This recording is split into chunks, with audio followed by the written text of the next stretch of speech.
यहाँ की जिला महिला कांग्रेस अध्यक्ष का, मंच पर उपस्थित अपने भाइयों का, बहनों का और खास तौर से आप सभी का तहे दिल से शुक्रिया और धन्यवाद करती हूँ। बहन ने बताया 12 बजे से आपको बुलाया हुआ है, 3 बजने को है, 2 घंटे मुझे लगे हैं जम्मू से यहाँ पहुँचने पर, 2 घंटे यहाँ से लगेंगे वापस जम्मू पहुँचने पर। इसलिए आपका ज्यादा समय नहीं लूंगी। मेरी बहनें आई हुई हैं, काफी समय से बैठी हैं। जम्मू के अंदर चुनाव 26 अप्रैल को है, 26 को वोट पड़ेगा। 26 तारीख को 5 साल के लिए जम्मू का भविष्य, जम्मू कश्मीर राज्य का भविष्य, आप युवाओं का भविष्य, मेरी बहनों आपको और आपके बच्चों का भविष्य 5 साल के लिए तय होने वाला है। बहुत सोच समझ कर आपको अपना एक कीमती वोट देना है। भाजपा की सरकार बनाई आपने, 10 साल से भाजपा की सरकार, डबल इंजन की सरकार, जम्मू कश्मीर में इनकी सरकार, दिल्ली में इनकी सरकार, सांसद इनके, मंत्री इनके, सब कुछ इनको मिला। दिल्ली में बैठ के सत्ता की मिलाई खा रहे हैं। आपको क्या मिला? मैं बहनों से पूछती, महंगाई है या नहीं? हाँ या ना? पेट्रोल हो, डीजल हो, एलपीजी घरेलू गैस का सिलेंडर हो, खाने की चीजें महंगी हुई या नहीं? हाँ या ना? हाँ या ना? ये युवा बैठा हुआ है, हाथ खड़ा करके बताओ कि हमें 10 साल में सरकारी पक्की नौकरी मिल गई। मैं तो सरकारी पक्की नौकरी में हूं, बताओ, हाथ खड़ा करो। आगे लगता है कि मिल जाएगी हमें 1-2 साल में सरकारी पक्की नौकरी। तो मुद्दा क्या है? मुद्दा महंगाई है, मुद्दा बेरोजगारी है। प्रधानमंत्री जी हिंदू मुस्लिम की बात में देश को उलझाए हुए हैं। प्रधानमंत्री मोदी जी कोई क्या खाएगा, क्या पिएगा, क्या पहनेगा, कौन सी भाषा, उसमें सबको विवाद में उलझाया हुआ है। मुद्दा आपके लिए क्या है? रोजगार है या नहीं? आपके लिए मुद्दा नहीं है रोजगार? आपको रोजगार चाहिए या नहीं? कब तक अपने बूढ़े माँ बाप के कंधों पर बैठे रहोगे? कब तक अपनी जरूरतों के लिए अपने बूढ़े माँ बाप के सामने हाथ फैलाते रहोगे? माँ बाप भी उम्मीद करते हैं कि मेरा बेटा जवान हो गया है, उसके कंधे मजबूत हो। बच्चा नशे का शिकार हो रहा है, जिन कंधों को माँ बाप, बूढ़े माँ बाप का सहारा बनना चाहिए था, आज माँ बाप बूढ़े कंधे उन जवान बच्चों को कंधा दे रहे हैं, क्योंकि नशे में बर्बाद हो रहे हैं। मैं 1 सेकंड, आप सब बैठ जाइए, मैं डिस्टर्ब हो रही हूँ। आप बैठ जाइए, सब लोग आइए, बैठिए आप लोग, है ना। मेरे को गंभीरता से बात करने दीजिए, आप भी बैठ जाइए। हाँ, आप सेंटर में आइए, बीच में, क्योंकि देखिए भाषण देके तालियां लेकर मैं चली जाऊंगी। मैं 22 राज्यों के दौरे करके आई हूं, 15 राज्यों में जाने वाली हूं। परसों रात को मैं दक्षिण भारत के केरला, उससे पहले तमिलनाडु, आज आपके यहां पर, उसके बाद वापस गुजरात और लद्दाख तक जाऊंगी। 19 अप्रैल को पहले चरण का चुनाव समाप्त हो गया है, 102 सीटों पर वोट हो गया है। 26 अप्रैल को आपके जम्मू सहित इस 26 अप्रैल को 90 सीटों पर चुनाव होगा। लगभग 2 सीटों का चुनाव अगले 2 दिन में खत्म, फैसला हो गया 200 सीटों का। सपना देख रहे हैं कि दिल्ली में तीसरी बार सरकार बनाएंगे। किसके दम पर बनाओगे? किसके दम पर? पूंजीपति मित्रों के दम पर, जिनका आपने 16 लाख करोड़ का कर्ज माफ किया पूंजीपति मित्रों का, उनके दम पर, सत्ता और धन के दम पर।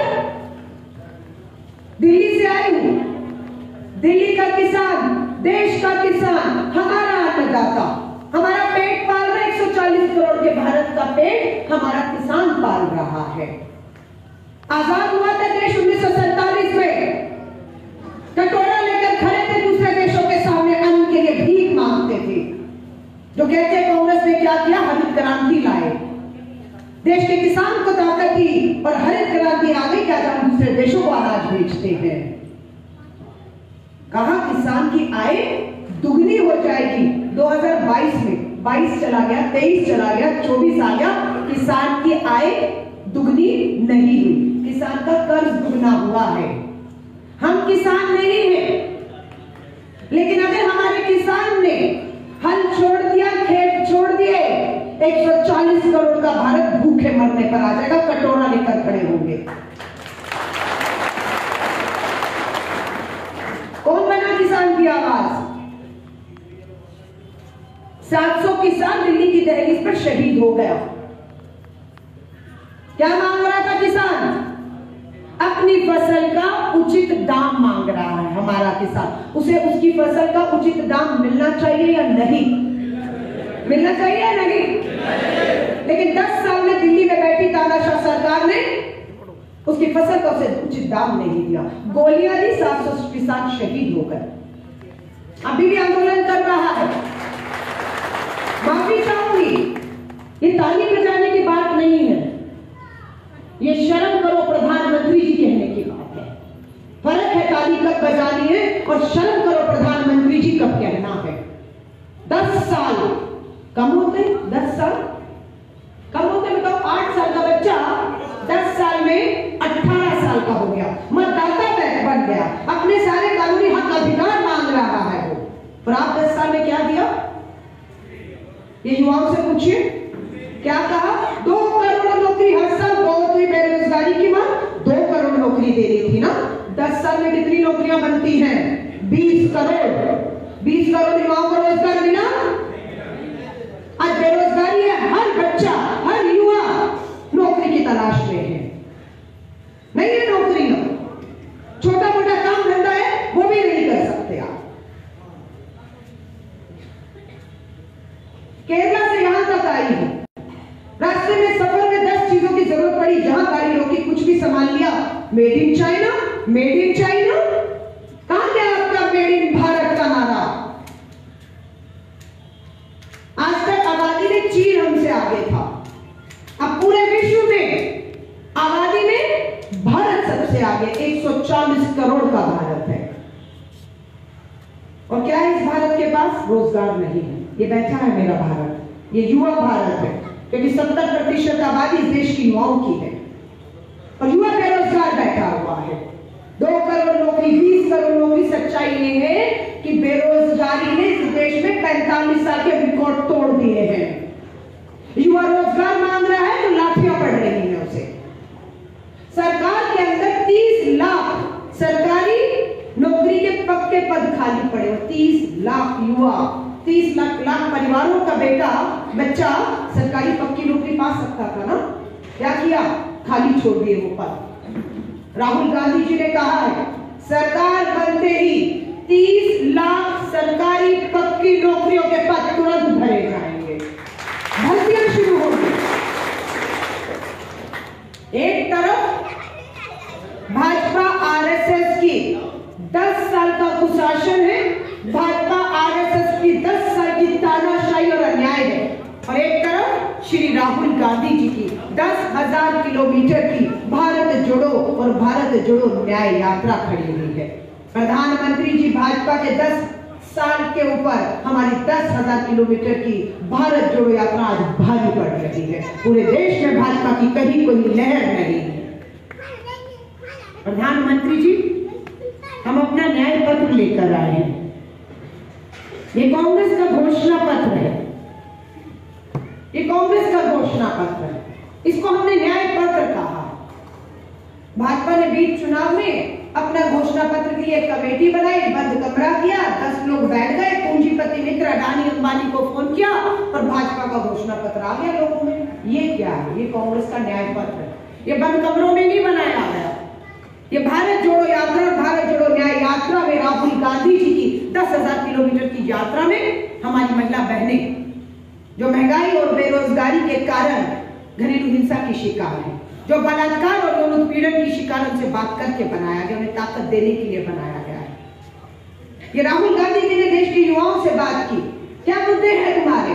रोजगार चाहिए, इज्जत, मेहनत की कमाई चाहिए, मेरा हक चाहिए। इसकी बात इसलिए है, इसमें किसान की बात है, हमारा मजदूर है, मेहनत करता है। इस देश में स्कूल, अस्पताल, फ्लाईओवर, सड़कें, पुल किसने बनाया? ये इमारतें किसने खड़ी की? हमारे गरीब मजदूरों ने खड़ी की। आज दाना नहीं मिल रहा है, 200-250 रुपए दिहाड़ी। हमारा वायदा है कि सरकार में आते ही मनरेगा हो, हर दिहाड़ी मजदूर को कम से कम कानून आएगा 400 रुपया दिन का मिलेगा। मेरी बहनें बैठी हुई हैं, ध्यान से सुन लीजिएगा। हमारी सरकार जिस दिन दिल्ली में बन गई, 4 जून को परिणाम आ जाएंगे। हमारी सरकार बनते ही पहली ही कैबिनेट की मीटिंग में फैसला होने वाला है। हम इस देश की महिला, आधी आबादी को महिला बेरोजगारी का शिकार नहीं होने देंगे। हम घर की हिंसा का शिकार नहीं होने देंगे। हम हर महिला के बैंक खाते में साल का 1 लाख रुपया और हर महीने 8,500 रुपया डालेंगे। जब आपके बैंक खातों में हर महीने की पहली तारीख को 8,500 रुपया डलेगा तो स्वाभाविक है, जो सिलेंडर कांग्रेस के समय 500 रुपए का होता था, 1,000 है, वो चुभेगा तो नहीं ना। 8,500 में 500 दे देगा, 8,000 फिर बच गया। क्या करना है? सिलाई मशीन कर सिलाई केंद्र खोलती है, कुछ और काम करती है। आर्थिक सशक्तिकरण की हम बात कर रहे हैं। ये बात भाजपा ने की कभी भाजपा ने? कितना आ रहा है आपके बैंक खातों में पैसा? बताइए, भाजपा कितना बैंकों में पैसा डाल रही है? किसी के डाल रही है? किसी के डाल रही है? नोटबंदी तो यही कहकर की थी ना, काला धन 10 साल में कितना काला धन आया? 15-15 लाख तो यूं ही आना था ना आपके जनधन खातों में। कहां गए जनधन खाते? कहते प्रधानमंत्री जी ने जनधन खाते खुलवा दिए। अरे खाते तो खुलवा दिए, खाली पड़े हैं खाते। 35,000 करोड़, कितना? 35,000 करोड़ हमारे हम लोगों के बैंक से निकाला है प्रधानमंत्री जी ने। क्या कह के कि आपके जो जनधन खाते या बैंक के खाते, उसमें कम से कम इतनी रकम होनी चाहिए। अगर उतनी रकम से कम हुई, आप पर जुर्माना लगेगा। ये कह के गरीब के खातों में, महंगाई बेरोजगारी है, बैंक में पैसा कम से कम जो रकम है नहीं रख पाया, जुर्माना लगा दिया और बैंक से 35,000 करोड़ गरीब के निकाल दिया जुर्माना के नाम पर। ये हुआ है। सीनियर सिटीजन हमारे रेलवे में सफर करते थे, तो ऑल इंडिया महिला कांग्रेस की अध्यक्ष पैसा है अलका लांबा जी इस समय रियासी के संजोगर में हैं और अपना भाषण इस समय दे रही हैं। ये मुद्दा, ये चुनाव मुद्दों पर है और ये चुनाव जम्मू कश्मीर का भी भाग्य तय करेगा। लेकिन आपका वोट सिर्फ जम्मू और कश्मीर के लिए नहीं है, ये चुनाव देश का चुनाव है। ये चुनाव देश में बैठी, दिल्ली में बैठी एक तानाशाह सरकार को उखाड़ फेंकने का चुनाव है। ये चुनाव जम्मू कश्मीर के साथ देश का भाग्य तय करेगा। मैं आपसे पूछती हूं, आपका हक नहीं कि जम्मू कश्मीर के अंदर क्या होगा, कब होगा, कैसे होगा, ये फैसला आप करें। लेकिन ये फैसला आप कर नहीं आए हैं। पिछले 6-7 सालों से आपके फैसले दिल्ली में बैठी सरकार कर रही है। क्यों? क्योंकि जम्मू कश्मीर पूर्ण राज्य था। इस भाजपा आरएसएस तानाशाह सरकार को जम्मू कश्मीर का पूर्ण राज्य छीन लिया। 6 साल से आप चुप बैठे हैं, कोई आंदोलन नहीं, कोई विरोध नहीं कि पूर्ण राज्य जम्मू कश्मीर मेरा हक है, कैसे छीना है, वापस दो मेरा हक मुझे। नहीं बोले आप, उसका क्या हुआ? आपकी चुप्पी, आपकी खामोशियां सहमतियां बन गई। आपका पूर्ण राज्य का दर्जा छीन लिया। आपके यहां पर राष्ट्रपति शासन लगा दिया गया कि दिल्ली से चलेगा जम्मू कश्मीर और आपका भाग्य का फैसला आप नहीं करेंगे, दिल्ली करेगी। आप चुप हैं। पूर्ण राज्य का दर्जा छीना, राष्ट्रपति शासन लगा दिया और तो और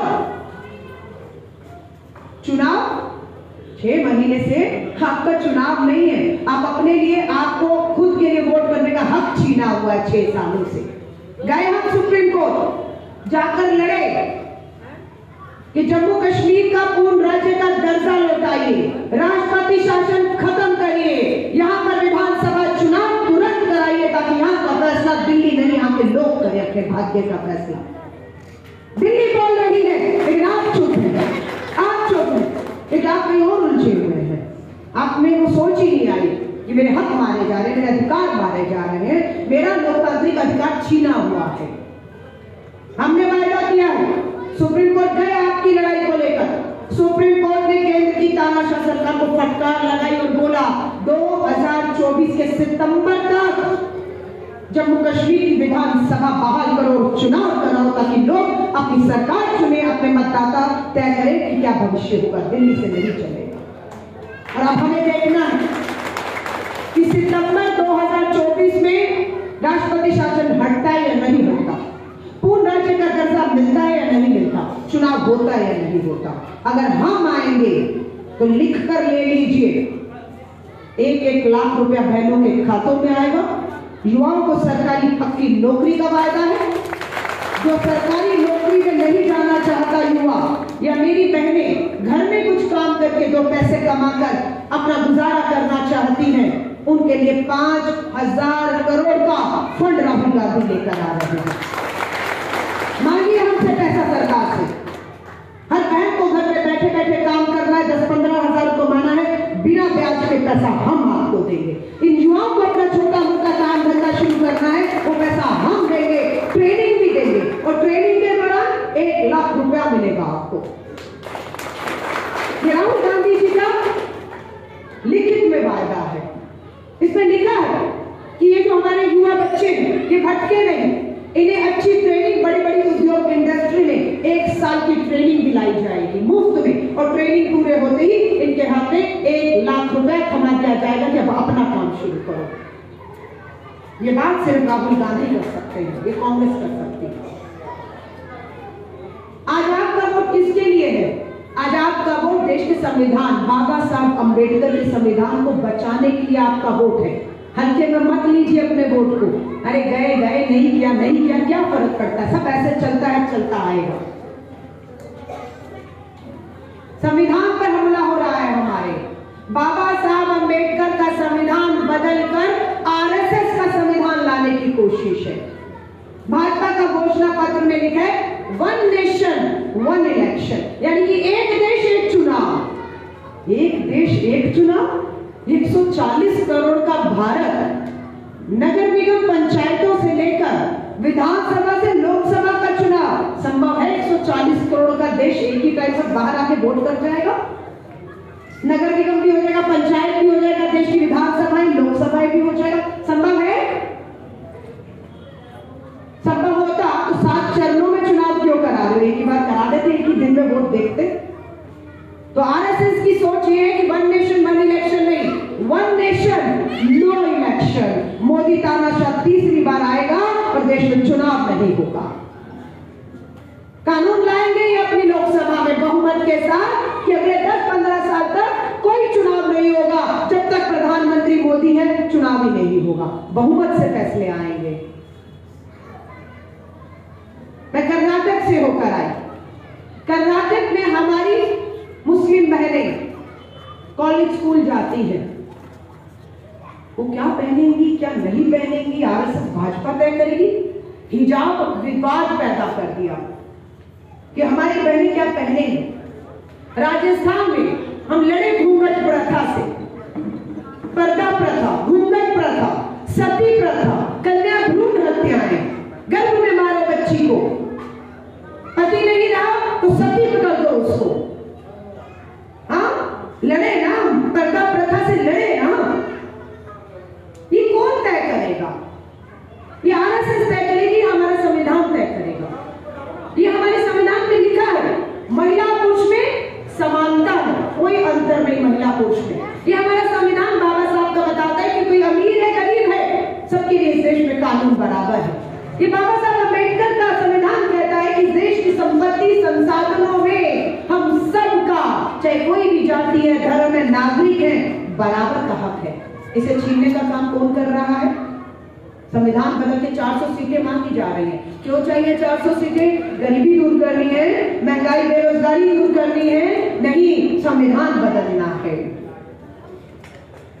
संविधान पे हमला है। हर जाति हर धर्म को हमारे संविधान में बराबर समानता का अधिकार है।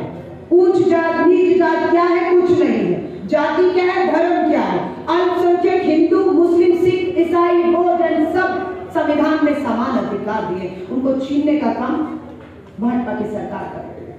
अभी मोदी जी ने अपने भाषणों में कोई क्या खाएगा इसमें भाषण दे रहे 140 करोड़ के भारत का प्रधानमंत्री 10 साल से यहाँ हो, कोई क्या पहन रहा है इसमें भाषण दे रहा है।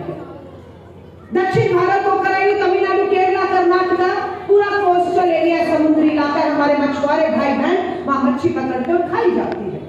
प्रधानमंत्री जी कहते हैं किसी ने मच्छी खाई, मेरी भावनाएं भड़क गई। आपकी भावनाएं तब नहीं भड़कती कर्ज में डूब कर जब किसान आत्महत्या करता है। आपकी भावनाएं तब नहीं भड़कती जब आपका ब्रजभूषण सांसद हमारी बेटी साक्षी मलिक का बलात्कार और गलत काम करता है। आपकी भावनाएं तब नहीं भड़कती जब ये युवा बेरोजगार हताश निराश होकर या तो आत्महत्या कर रहा है या नशे की लत में जा रहा है। आपकी भावनाएं प्रधानमंत्री जी तब आहत नहीं होती जब गलवान वैली में चीन घुसता है, हमारे 20 जवान शहीद होते हैं और आप चीन को लाल आंख करके दिखाने की बजाय ये कहते हैं ना कोई घुसा था ना कोई घुसा हुआ है, चीन को क्लीन चिट दे जाते हैं। तब आपकी भावनाएं आप नहीं हुई थी। आज आप हमारी धार्मिक भावनाओं से खेल रहे हैं, धर्म की बात कर रहे हैं। कब तक मजहब और धर्म के नाम पर एक दूसरे को भड़का कर लड़वा कर आप असल मुद्दों से बच जाएंगे जवाब देने से। बेटियां हैं हमारी दोनों, एक का नाम है बिल्किस बानो गुजरात से, एक का नाम है साक्षी मलिक हरियाणा से। नारा था ना बेटी बचाओ का, क्या क्या प्रधानमंत्री जी 10 साल में? गुजरात में आपकी सरकार है, दिल्ली में आपकी सरकार है, डबल इंजन की सरकार है, बेटी बचाओ। क्या किया? गुजरात की बेटी बिल्किस बानो के साथ 11 लोगों ने सामूहिक बलात्कार किया। 3 साल की बच्ची तक को मौत के घाट उतार दिया। सजा हुई, उन्हें उम्र कैद की। प्रधानमंत्री जी का मन पसीज गया। 11 के 11 बलात्कारियों को रिहा किया, लड्डू खिलाए, गले में हार डाले और गुजरात में बिल्किस बानो बेटी के 11 बलात्कारियों से चुनाव का प्रचार और प्रसार करवाया। ये है बेटी बचाओ, हम चुप हैं। साक्षी मलिक विश्व में रेसलिंग और पहलवानी में हमारी बेटी साक्षी मलिक स्वर्ण पदक जीत कर आई, राष्ट्रगान हुआ और तिरंगा लहराया। भाजपा का सांसद ब्रजभूषण ने इसके साथ गलत काम किया। गई साक्षी मलिक, प्रधानमंत्री जी मुझे न्याय चाहिए, आपका ब्रजभूषण चरण सांसद ने हमारे साथ गलत काम करने की कोशिश की है। अमित शाह ने ताकत लगा दी, पूरी दिल्ली पुलिस को दबाव दिया कि एफआईआर नहीं होनी चाहिए। गई बेटी और हम लोग सुप्रीम कोर्ट के अंदर, सुप्रीम कोर्ट का आदेश हुआ, उसके बाद ब्रजभूषण शरण भाजपा के सांसद के खिलाफ एफआईआर होती है। बिल्किस बानो के 11 बलात्कारी रिहा किए गए। हम गए सुप्रीम कोर्ट में, लड़े उस बेटी की लड़ाई को और धन्यवाद करते हैं अपनी सुप्रीम कोर्ट अदालतों का कि साक्षी मलिक का न्याय हुआ, एफआईआर हुई और बिल्किस बानो के 11 बलात्कारियों को भाजपा की हार हुई और उन्हें वापस जेल में डाला गया है। कुलदीप सिंह सेंगर कौन है भाई? भाजपा का विधायक है। क्या किया? नाबालिग बेटी का बलात्कार किया, दोषी करार दिया गया, लड़े हम उस बेटी की लड़ाई, आज उम्र कैद हुई है भाजपा के विधायक को, कुलदीप सिंह सेंगर। राम दुलारे नाबालिग बेटी के बलात्कार में जेल में है। संदीप सिंह हरियाणा में भाजपा का मंत्री है, यौन उत्पीड़न के बच्चियों के साथ आरोप है। हरियाणा पुलिस की हिम्मत नहीं हो रही एफआईआर कर दे, सरकार है ना उसकी। यानी कि जब सरकार रहोगे, सत्ता में होगे तो आप कुछ लोगे, हमारी बेटियों के गिरबान में हाथ डालोगे और हम चुप रहेंगे और कोखले नारे बेटी बचाओ के दोगे। आज मुद्दे ये सब है, मैं आपको फिर कहूंगी। आज संविधान और लोकतंत्र को बचाने की लड़ाई है।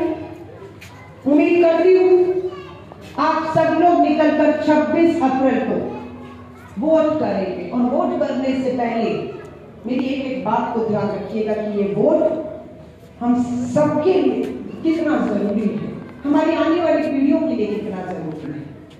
हमारी महिला कांग्रेस की अध्यक्ष अलका लांबा जी इस समय रियासी के संजोगढ़ में है, चुनावी प्रचार के लिए पहुंची हैं और लोगों को संबोधित कर रही हैं। अपने न्याय पत्र के बारे में बता रही हैं, जो उसमें बातें कही गई हैं वो बता रही हैं। और यासी के संजोग घर में ये कार्यक्रम हो रहा है और उनकी स्पीच जो है इस समय चल रही है। कैमरे के पीछे है प्रदीप भगत। आइए एक बार महंगाई चरम पर है। किसान दिल्ली के दहलीज पर 700 किसान शहीद हो गए। पंजाब के किसान को कहा गया अरे ये तो खालिस्तानी आतंकी है। बहुत आसान है।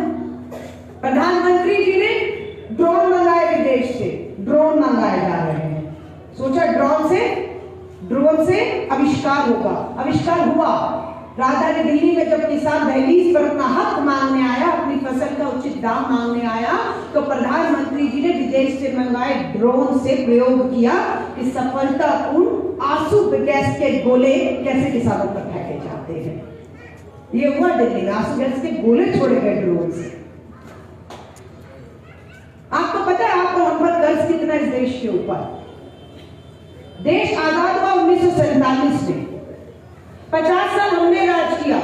कितना कर्ज था देश पर हमारे ऊपर? बताइए, कोई बताएगा? आजादी से लेकर अब तक हम पर देश पर कर्ज कितना था? 50 लाख करोड़ का। कितना? 50 लाख करोड़ का। 50 सालों में, 70 सालों में 50 लाख करोड़ का। वो भी कब? जब हम गुलामी की जंजीरों से बाहर निकले, हम अपने पैरों पे खड़े हो रहे थे, हम सुई से लेकर अंतरिक्ष तक जाने की तैयारी कर रहे थे। ऐसे समय पर भी हमारा जो पैसा खर्च हो रहा था, लेकिन कर्ज, आप महिलाएं हैं ना, कमाई आती है ना, इकट्ठा करती है सुख दुख के लिए, और आपको पता है कि कमाई आ नहीं रही, पड़ोसियों से जरूरत के लिए कर्ज लेना पड़ रहा है। कर्ज का बोझ इतना हो गया कि घर दुकान बिगड़ी जा रही है। यही आज देश के साथ हो रहा है। ये मेरी बहनें आसानी से समझेंगी कि हो क्या रहा है। हो ये रहा है कि आज आपकी कमाई देश की खत्म हो चुकी है। आज देश पर कर्ज बढ़ चुका है। देश ने अभी भी 7 लाख करोड़ का कर्ज दूसरे देश से पैसा मांगा है। कहां से चुकाएंगे? अपनी विरासतें, अपनी धरोहर बेच रहे हैं प्रधानमंत्री जी। सब गिरवी रख दिया। लाल किला, ऐतिहासिक लाल किला, जहां आजादी का पहला तिरंगा लहराया था, मोदी जी ने सबसे पहले डालमिया ग्रुप को लाल किला ही गिरवी रख दिया। सारे एयरपोर्ट, सारे रेलवे स्टेशन, सारी माइंस, जितने भी हमारी खदान है, हमारी लद्दाख की पहाड़ियां हैं, अपने पूंजीपति मित्रों को बेच दी है। आंदोलन हो रहा है लद्दाख में, आपसे लगा हुआ है ना लद्दाख, भूख हड़ताल पे बैठे हैं। क्यों? अपने लद्दाख को बचाने के लिए बैठे हैं। मोदी जी ने बेच दिया, जाओ अडानी उद्योग लगा दो, इंडस्ट्री लगा दो, बर्बाद कर दो। तो लद्दाख का जो हमारी संस्कृति है, ट्राइबल है, खान है, पीन है, पहचान है, पर्यावरण बर्बाद कर दो उद्योग इंडस्ट्री के नाम पर। क्या मिलेगा वहां के बच्चों को? कुछ मिलेगा? आज आप कहते हैं यहाँ पर इतना विकास हो रहा है। विकास हो रहा है तो हर घर के युवा के पास रोजगार होना चाहिए था या नहीं? विकास तो हो रहा है, फिर बेरोजगारी क्यों है? अगर इतना विकास हो रहा है तो हर हमारे युवा बेटियों के बाद पढ़ी लिखी बेटियों के हाथ में रोजगार होना चाहिए था। तो यानी कि विकास का पैसा कहां जा रहा है? चंद पूंजीपति मित्रों के हाथ में जा रहा है। आप क्या दे रहे हैं? भाजपा को कोई चंदा देते हैं? जब आप भाजपा को चुनावी चंदा नहीं देंगे तो आपको भाजपा क्यों परवाह करेगी? जो चुनावी चंदा दे रहे हैं उन्हें देश की सारी विरासतें दी जाएगी। अभी इलेक्टोरल बॉन्ड का सुप्रीम कोर्ट ने खुलासा किया कि जो राजनीतिक दलों को चंदा मिल रहा है, इसे गुप्त क्यों रखा गया है? हर मतदाता को जानने का हक है कि ये चुनावी राजनीतिक दलों को पैसा कहां से आता है, कौन देता है, किस लिए देता है, सरकार बदलने में उसके लिए क्या कर रही है। मोदी जी ने 10 साल एड़ी चोटी का जोर लगा दिया कि चुनावी चंदे का खुलासा नहीं होना चाहिए। हम सुप्रीम कोर्ट गए, हम लड़े, सुप्रीम कोर्ट का आदेश आया कि बिल्कुल इस देश के हर आदमी को जानने का हक है कि राजनीतिक दलों को चुनावी चंदा कौन दे रहा है, किस लिए दे रहा है, कहां से आ रहा है। और अब जब खुलासा हुआ तो पता लगा कि भाजपा जो गाय माता की बात करती है, गौ की बात करती है, बुच्चर खानों में जहां गाय काटी जाती हैं, वहां से 200 करोड़ का चुनावी चंदा लिया है प्रधानमंत्री मोदी जी आपने। बाहर तो मादान गाय की बात करते हैं और चुनावी चंदा जहां पर गाय काटी जाती है उनसे चुनावी चंदा ले रहे हैं। आपने चुनावी चंदा प्रधानमंत्री जी नकली दवाएं जो सरकारी अस्पताल अस्पतालों में नकली दवाएं पहुंची, गरीब जाता है सरकारी अस्पतालों में, नकली दवाओं से कितने लोग मौत के मुंह में चले गए। आपने नकली दवाएं बनाने वाली कंपनियों से चंदा लिया है, आपने चंदा लिया और धंधा दिया है अडानी अंबानी को।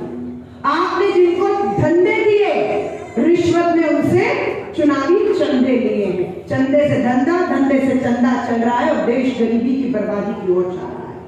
लेकिन हमें फर्क क्या पड़ता है?